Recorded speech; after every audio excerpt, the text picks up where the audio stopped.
धन्यवाद अर्पित जी इस प्रकार का शानदार प्रोग्राम ऑर्गेनाइज करने के लिए। और अ, आप और भगवत जी ने गिल मातर बहुत अच्छा बैक एंड पे ऑफिस और वो सारा का सारा सिस्टम संभाल रहे हैं। पीतू आप एक बहुत अच्छे होस्ट हैं, थैंक यू बहुत सर। अच्छा चीजों को ऑर्गेनाइज करते हैं। तो ये देख के और जान के बहुत अच्छा लगता है आपको का ये टैलेंट। और चूंकि समय की लिमिटेशन है, मैं सीधा अपने सब्जेक्ट पे आता हूं और इधर उधर नहीं भटकूं, तो उसके लिए मैं एक छोटा सा प्रेजेंटेशन जो मैंने प्रिपेयर किया है, उस प्रेजेंटेशन को आपके साथ में शेयर कर रहा हूं सब लोगों के साथ में। यस आज सर। हमारा टॉपिक है how to face this pandemic. इस महामारी का सामना हम लोग कैसे करें। तो इसका सामना कैसे करें, वैसे तो ये महामारी हमारे लिए नई नहीं है, लेकिन ये थोड़ी ज्यादा इसलिए बढ़ गई। हमें ये सोचा था कि यार चलो 2 महीने में बाहर आ जाएंगे, 3 महीने में बाहर आ जाएंगे, चलो 6 महीने में तो आ ही जाएंगे। चलो मान लिया था यार 2020 जो है ना, ये इसमें सरवाइव करो कैसे भी। 2021 तो फिर अपना है, वैक्सीन भी आ गई थी मार्च दिसंबर 2020 में, लेकिन उसके बावजूद फिर लॉकडाउन लगने स्टार्ट हो गए हैं। तो इस अभी भी ये जो महामारी वाली सिचुएशन है, इसमें हम लोग कैसे बाहर निकलें इससे। तो इसके लिए एक चीज पहले आप समझ के चलिए कि चेंज इज इनवेटिएबल। जो समय है वो बदलता रहता है, वो ये शाश्वत है कि चेंजेस जो है ना वो आएगा, बदलाव आएगा, किसी भी रूप में आएगा। वो कोविड के रूप में हमें बदलना पड़े, दूसरी किसी चीज के रूप में बदलना पड़े, कोई नया आविष्कार आ जाएगा तब हमें बदलना पड़े, तो बदलने के लिए हमेशा तैयार रहना हमें चाहिए। तो ये जो कोविड की सिचुएशन है, इस कोविड की सिचुएशन में बाहर आने के लिए हमें अपने आप को बदलने के लिए प्रिपेयर होना पड़ेगा। तो मैं 2 सब्जेक्ट पे आपसे बातचीत करूंगा जो टाइम ड्यूरेशन मुझे मिला है। एक दुनिया में एक बहुत फेमस लेडी हुई है, एलिजाबेथ कपलर रोस। और एलिजाबेथ कपलर रोस का जो बर्थ है ये हुआ इनका स्विट्जरलैंड में 8 जुलाई 1926 में। और इन्होंने अपनी जिंदगी में बहुत टफ टाइम देखा। जब ये मात्र 5 साल की उम्र में हॉस्पिटल में एडमिट थी, उस समय इनके साथ में जो दूसरी एक पेशेंट थी उनकी डेथ हो गई। तो इन्होंने 5 साल की उम्र में डेथ को नजदीक से देखने का इनके अंदर में कुछ थोड़ी थोड़ी मेमोरी थी। जब ये 13 साल की उम्र में थी, उस समय इन्होंने जो युद्ध था, युद्ध में जो सैनिक घायल हो जाते थे टिपिकल, उनके साथ में काम किया। और फाइनली बाद में ये अमेरिका में शिफ्ट हो गई। तो वहां पे इन्होंने एक बहुत फेमस बुक लिखी, दुनिया में वो बहुत फेमस बुक है, उसका नाम है to death and dying. It was written in 1969। और एलिजाबेथ काल्वर जो साइकियाट्रिस्ट हैं और अमेरिका की कई सारी यूनिवर्सिटीज में इन्होंने पढ़ाया, तो इन्होंने एक मॉडल दिया जिसको कपलर रोस मॉडल कहते हैं। उसकी 5 स्टेजेस हैं, तो उन 5 स्टेजेस के बारे में हम जानते हैं। देखिए इसमें 2 चीजें हैं, टाइम बदलेगा, टाइम के साथ साथ में आपका मोरल और आपका कॉम्पिटेंस कि आप उससे कैसे बाहर आएंगे, वो चीजें तय करेंगी टाइम के साथ साथ में। तो कपलर रोस ये कहती हैं कि शोक, आपकी जिंदगी में जब भी कोई शोक आएगा, सरप्राइज और शोक एट द इवेंट, कोई भी ऐसी इवेंट घट गई जिसने आपको हिला के रख दिया, मतलब आपने कभी सोचा नहीं था कि ऐसा हो जाएगा और वैसी घटना आपकी जिंदगी में हो जाए। वो कोविड के रूप में हो सकती है, वो आपकी फैमिली का मेंबर था, उसकी डेथ हो गई, आपने सोचा नहीं था कभी, सपने में बड़े बड़े सपने बुने थे उनके साथ में, वो उनकी वो खत्म हो गए। या बिजनेस में कोई ऐसा चेंजेस आ गया कि आपने कभी सोचा नहीं था कि ऐसा भी हो सकता है क्या। तो जब भी इस प्रकार की कोई शोकिंग घटना आपकी जिंदगी में आएगी जिसकी आपने कभी कल्पना नहीं की थी, आपके अनुभव से कोई चीज गुजरी हुई नहीं थी, तो उस समय आप एक कर्व को फेस करेंगे। इसे कपलर रोस चेंज कर्व कहा जाता है। तो कर्व का जो पहला हिस्सा होगा, जैसे ही आपकी जिंदगी में कोई घटना घटेगी ऐसी, उसमें पहला रिएक्शन जो होता है उसको हम बोलते हैं डिनाइल। हम लोग उस घटना से डिनाई करेंगे, हम ये कहेंगे कि नहीं ये मतलब गलत हो रहा है, ऐसा है ही नहीं।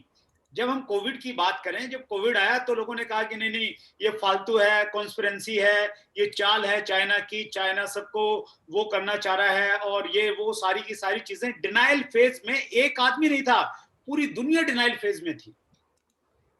जब हमारे घर में कोई अचानक से डेथ हो जाती है, हम लोग दाह संस्कार करके आते हैं, उसके बावजूद भी हमें यकीन नहीं होता कि ऐसा हो गया है। हम डिनाइल के मोड में रहते हैं। हमें कुछ दिनों के बाद में विश्वास आता है, वो एक टाइम है, उस टाइम पीरियड बीतने के बाद में हमें लगता है कि हाँ ये हो गया, मतलब वो स्वीकार का भाव आता नहीं है, बहुत देर में आता है। तो सबसे पहला जो फेज होता है वो होता है डिनाइल का फेज। और ये जो फेजेस है ना, हर व्यक्ति इन फेजेस से गुजरेगा।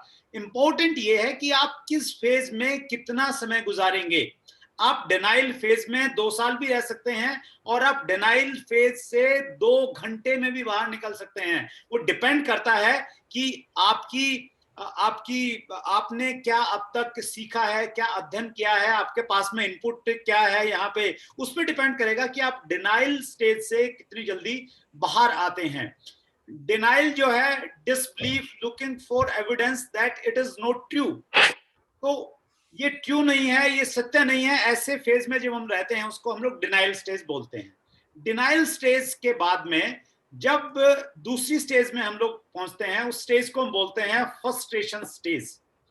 फ्रस्ट्रेटेड हो जाते हैं हम लोग। हमने मान तो लिया कि चलो ये हो गया है डिनाइल के बाद में, लेकिन हम लोग और ज्यादा नीचे की तरफ आ गए अपनी जिंदगी में, और हम recognise that thing are different. हम मान लेते हैं कि भाई चीजें बदल गई हैं, चेंज हो गया है, कोविड आ गया है, अब उस प्रकार के सेमिनार नहीं हो रहे हैं, उस प्रकार की फिजिकल तालियां नहीं मिल रही हैं। अब तो मतलब जो भी सिचुएशन है उसको हम रिकॉग्नाइज कर लेते हैं, उस डिफरेंट को रिकॉग्नाइज करते हैं, और सम टाइम हम लोग एंग्री हो जाते हैं, गुस्से में हो जाते हैं, फ्रस्ट्रेशन में आ जाते हैं, सरकार को गालियां देने लग जाएंगे, और छोटी छोटी बातों पे चिड़चिड़े हो जाएंगे। तो उस प्रकार के फ्रस्ट्रेशन के दौर में हम लोग डिनाइल के बाद में आते हैं। तो अब यहाँ पे भी डिपेंड करता है कि फ्रस्ट्रेशन के दौर में, फ्रस्ट्रेशन की स्टेज में हम 2 साल रहें, 2 महीने रहें, 2 घंटे रहें, या 2 मिनट में से बाहर आ जाएं। और इस प्रकार का प्रोग्राम जैसा आज आरसीएम ने आपके लिए ऑर्गेनाइज किया है, तो ऐसे प्रोग्राम रहेंगे तो नेचुरली आप बहुत जल्दी 5 स्टेज में पहुंच सकते हैं। और यही मकसद है आज के इस प्रोग्राम का। तीसरी जो स्टेज है वो है डिप्रेशन की स्टेज। फ्रस्ट्रेशन के बाद में जब फ्रस्ट्रेशन लंबा हो जाता है ना, लंबे समय तक चल जाता है, तो उसका जो वर्स्ट पार्ट है वो है डिप्रेशन। हम डिप्रेशन में पहुंच जाते हैं। लो मूड ठीक नहीं रहता है, लैकिंग इन एनर्जी, हमारे अंदर ऊर्जा का अभाव हो जाता है, बिल्कुल सुस्त से रहते हैं, पड़े रहते हैं। और ऐसी स्थिति में अगर हम कोरोना की बातचीत करें ना सर, अगर आप मेंटली सिक हो गए हैं, आपको कोरोना सबसे पहले आके पकड़ेगा, सबसे पहले पकड़ेगा, ये मान के चलिए। आप कहीं से भी आ जाएगा, आपको मालूम ही नहीं रहेगा कहां से सोर्स, कहां से आया, आपको आप पकड़ में आ जाएंगे बिल्कुल। तो आपने डरना नहीं है, आपने डिप्रेशन में नहीं रहना है सर। डिप्रेशन से बाहर आने के लिए आपको कुछ काम करने चाहिए, उसके लिए हम लोग बातचीत करेंगे। तो तीसरा जो स्टेज होता है वो होता है सर डिप्रेशन का। चौथा जो स्टेज है वो है एक्सपेरिमेंट। जब आप डिप्रेशन से थोड़ा सा बाहर निकलना शुरू करते हैं, तो फिर आप कुछ नए नए एक्सपेरिमेंट करते हैं। जैसे कोविड आया, हमारे काम धंधे बंद हो गए, मीटिंगें बंद हो गई, होम मीटिंग करते थे वो बंद हो गई, हमारी की सारी प्रोडक्ट मूव करना बंद हो गया। उस प्रकार से फिर हम धीरे धीरे एक्सपेरिमेंट करते हैं, कुछ सोचते हैं, कुछ खोजते हैं। कोई मालूम बताता है कि यार जूम का एक प्लेटफॉर्म होता है, तो जूम शुरू करते हैं। तो फिर डिनाइल फेज आ जाता है कि यार डाटा लीक हो जाएगा, बैंक अकाउंट चला जाएगा, अब ये हो जाएगा, ऐसा हो जाएगा, ये तो खतरनाक चीज है। तो फिर वैसी फिर उसमें भी हम लोग उन्हीं चीजों से गुजरते हैं कहीं ना कहीं। लेकिन हम लोग फिर एक्सपेरिमेंट करते हैं, कुछ नए नए तरीके खोजते हैं, और एक्सपेरिमेंट करने करते करते हम लोग फिर हम 5वीं स्टेज में पहुंच जाते हैं।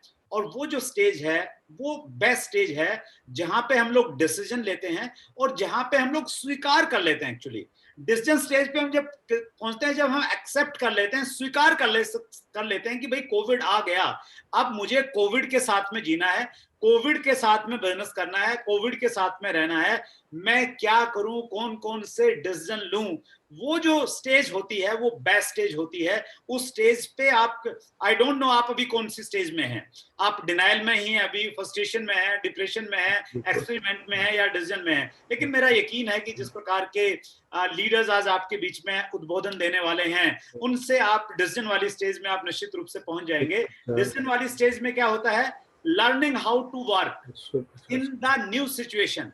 ये जो नई सिचुएशन क्रिएट हुई है, इस नई सिचुएशन में कैसे काम करना है, स्वीकार कर लिया ना वो आपने, तो अब काम करने के लिए प्रिपेयर हो जाते हैं, नए नए आइडिया सीखते हैं, जूम कैसे चलेगा, दूसरे प्लेटफॉर्मों को कैसे हम लोग इस्तेमाल कर सकते हैं। तो वो सारे के सारे चीजें सीखना शुरू करते हैं फील मोर पॉजिटिव। क्योंकि अब आप डिसीजन ले रहे हैं, आपने डिसीजन ले लिया है, आप थोड़ा क्रिएटिव हो गए हैं, तो आप पॉजिटिव फील करना स्टार्ट करेंगे और आपकी जिंदगी फिर ऊपर की तरफ बढ़ना स्टार्ट होगी। और उन 5 स्टेजेस के गुजरने के बाद में आपके अंदर में फिर बदलाव आते हैं, इंटीग्रेशंस आते हैं, चेंजेस इंटीग्रेटेड। आप जो है ना एक रिन्यूड इंडिविजुअल हो जाते हैं, यानी आप बदल जाते हैं। आप जैसे मोबाइल का सॉफ्टवेयर रिन्यू होता है ना, तो वैसे हम लोग एक रिन्यूड व्यक्ति के रूप में स्टेजेस से गुजरने के बाद में हो जाते हैं। इंडिविजुअली हर व्यक्ति फिर अपने आप में बदल जाता है। तो ये 5 स्टेजेस का कर्व है, उस कर्व से हमें बाहर निकल के तो ही फिर हम लोग ऊपर की तरफ हम लोग ग्रोथ करने वाले हैं जिंदगी में। और हालांकि बिजनेस वाइज अगर हम बातचीत करें तो हम इस कर्व से निकल चुके हैं, 5 स्टेजेस से गुजर चुके हैं। जैसा बीसी सर ने बताया कि मार्च में हम लोगों ने नए कीर्तिमान स्थापित किए हैं और हमने ये तो अभी अंगड़ाई ली है, हमने ट्रेलर दिखाया है पूरी इंडिया की डायरेक्ट सेलिंग कंपनीज को कि आरसीएम के इरादे क्या हैं। और आरसीएम की टीम में न केवल मात्र लीडरशिप में ग्रोथ हो रहा है, कंपनी मैनेजमेंट में जिस प्रकार के चेंजेस आ रहे हैं, जिस प्रकार का सॉफ्टवेयर हमारे पास में है और जिस प्रकार की प्रोफेशनल टीम हमारे साथ में जुड़ी हुई है, चाहे वो हम लोग आरपीजी की बातचीत करें, जितने भी नए नए साथी हैं हमारी इस टीम का हिस्सा बने हैं, तो उसके इफेक्ट जो है हमें मार्च की क्लोजिंग में हम सबको देखने को मिलेगा।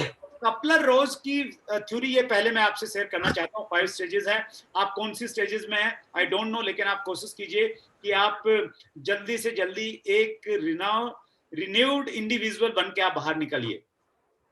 अब बाहर कैसे निकलना है? अगर आप डिनाइल स्टेज में हैं, डिनाइल स्टेज से बाहर निकलने के लिए आपको क्रिएट अलाइनमेंट, आपको चेंज के साथ में अलाइनमेंट करना पड़ेगा, उसके साथ में चलना पड़ेगा। अगर आप उसका विरोध करते रहेंगे तो कभी भी जिंदगी में आप आगे नहीं बढ़ पाएंगे, वहीं पर अटक जाएंगे। आप आज 5th स्टेज तक पहुंचने में आपको प्रॉब्लम होने वाली है। तो जिंदगी में देखिए, ये कोविड आया है, आगे और कोई प्रॉब्लम आएगी हमारी जिंदगी में, कब क्या होने वाला है।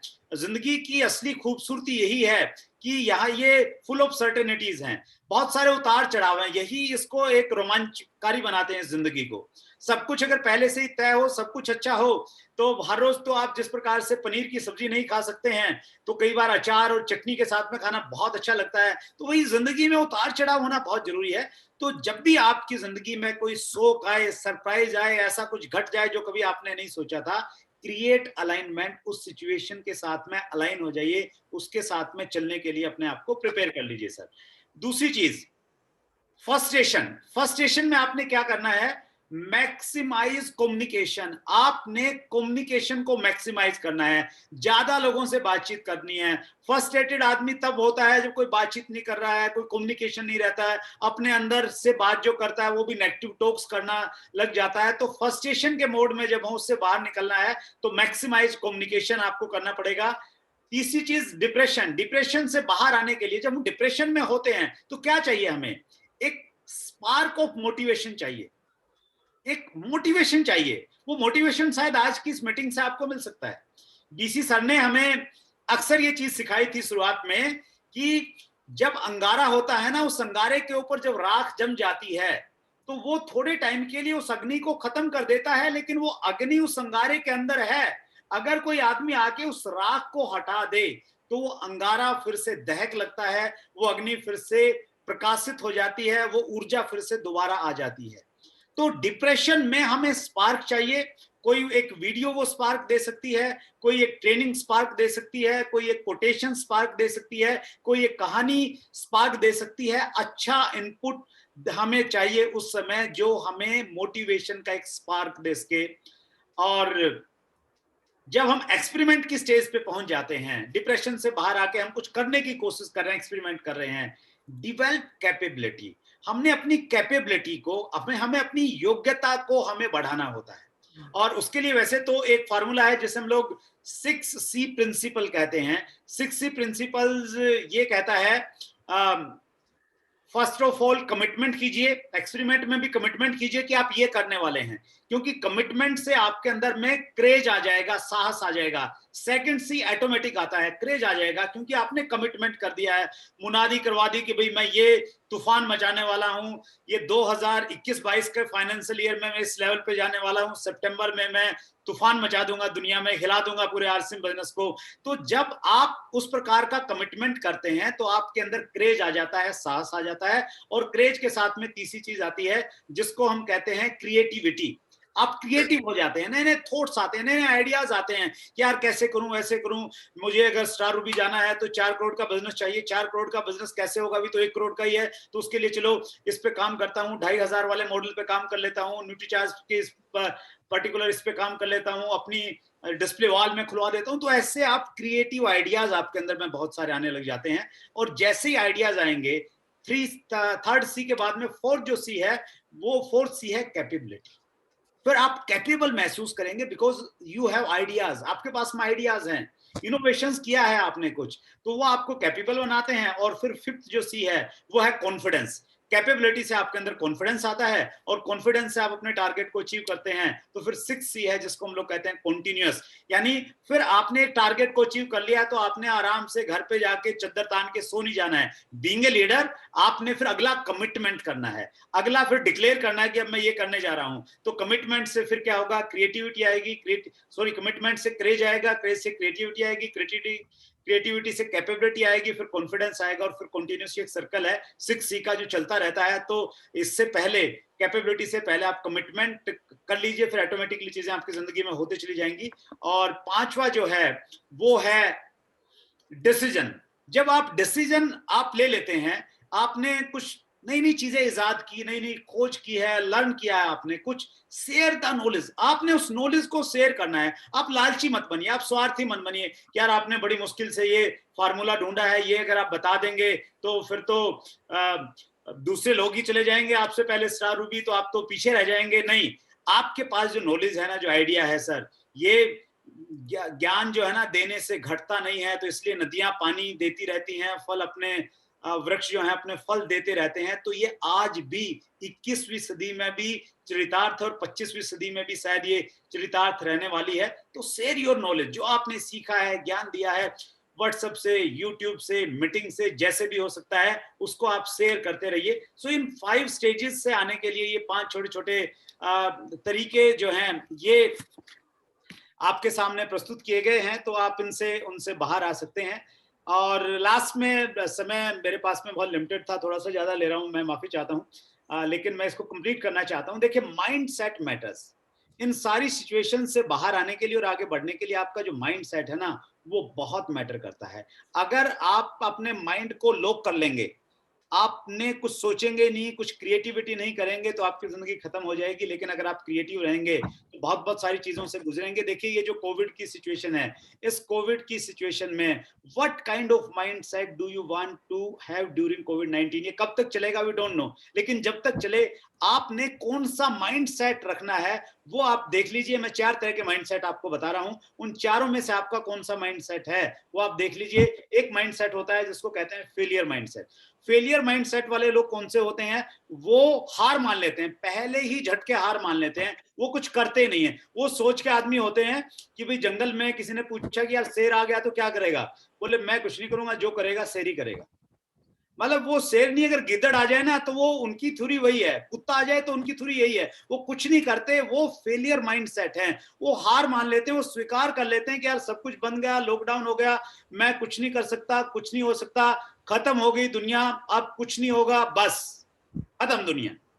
तो फेलियर माइंडसेट आपका है या नहीं आई डोंट नो, आप चेक कर लीजिए। लेकिन ये बहुत अच्छा, ये सबसे निम्न दर्जे का माइंडसेट है फेलियर माइंडसेट। दूसरा माइंडसेट होता है फ्रस्ट्रेशन वाला माइंडसेट। फ्रस्ट्रेशन वाला माइंडसेट हमेशा गिले शिकवे शिकायत करता रहेगा, नरेंद्र मोदी को गाली देता रहेगा, वो राजस्थान में है तो अशोक गहलोत जी जो सीएम है उनको गाली देता रहेगा, कंपनी को गाली देता रहेगा, ऑफर्स कंपनी लेके आती है उनको, मतलब वो फ्रस्ट्रेटेड है, हर चीज से परेशान है, निराश है, मतलब उसकी जिंदगी में कुछ नहीं है। लेकिन फ्रस्ट्रेशन वाला जो माइंडसेट वाला व्यक्ति है ना, उसको अगर कोई व्यक्ति सही डायरेक्शन दे देता है, सही रास्ता दिखा देता है, तो वो उससे फ्रस्ट्रेशन से बाहर आके वो जिंदगी में आगे बढ़ सकता है। तो एक अच्छे गुरु अगर आपके हैं, इसलिए मैं कहता हूं कि डायरेक्ट सेलिंग में, आरसीएम बिजनेस में आपको जो एक अपलाइन लाइफ कोच के रूप में मिलता है ना, वो आपकी एक बहुत बड़ा प्रिविलेज है आपके पास में, वो आपको सही रास्ते पे लेके आता है। तो फ्रस्ट्रेशन वाला माइंडसेट भी रहता है। एक माइंडसेट रहता है बहुत टिपिकल वाला माइंडसेट है, जिसको कहते हैं conventional success mindset. Conventional success mindset वाले लोग वो होते हैं जिन्होंने पहले सफलता ले ली। फॉर एग्जाम्पल, हमारा एक रॉयल्टी अचीवर है या एक टेक्निकल अचीवर है, वो रॉयल्टी टेक्निकल अचीवर पहुंच गया, मतलब उसके पास में सक्सेस तो है।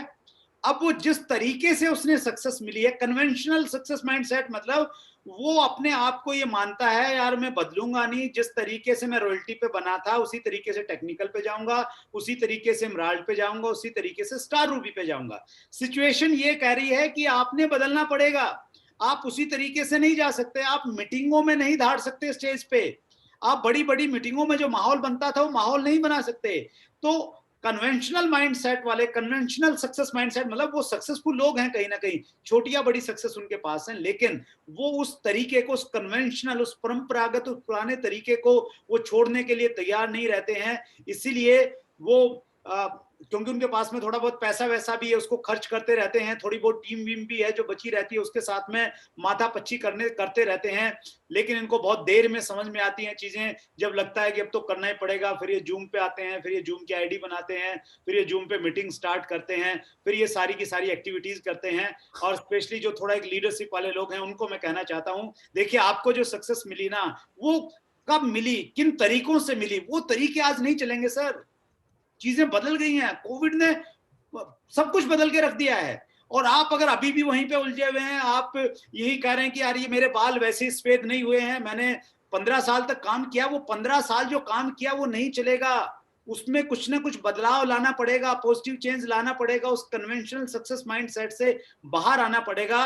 और जो सबसे उत्तम माइंडसेट है उसको कहते हैं हम ट्रांसफॉर्मेटिव माइंडसेट, जो ट्रांसफर होने के लिए तैयार है, तत्पर है, स्वीकार करने के लिए तैयार है, हर सिचुएशन में काम करने के लिए तैयार है।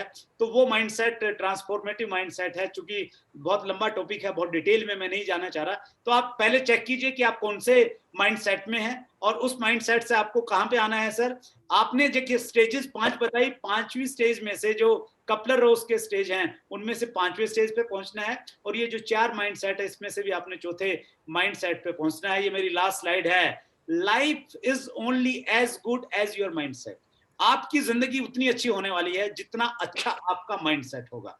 बीसी सर जैसा भी शुरुआत में बोल रहे थे माइंडसेट के बारे में, तो जितना अच्छा आपका माइंडसेट है ना, घर में बैठ के जितना आप एक्साइटेड रह सकते हैं, जितना खुश रह सकते हैं, जितना ग्रेटिट्यूड की फीलिंग कर सकते हैं, जितना पत्नी के हाथ का खाना खा सकते हैं, जितना घर में झाड़ू पोछा लगाते हुए आप आनंद महसूस कर सकते हैं, उतना अच्छा आप अपनी जिंदगी को एंजॉय कर सकते हैं। So thank you very much for giving me the opportunity. Over to Arpit sir.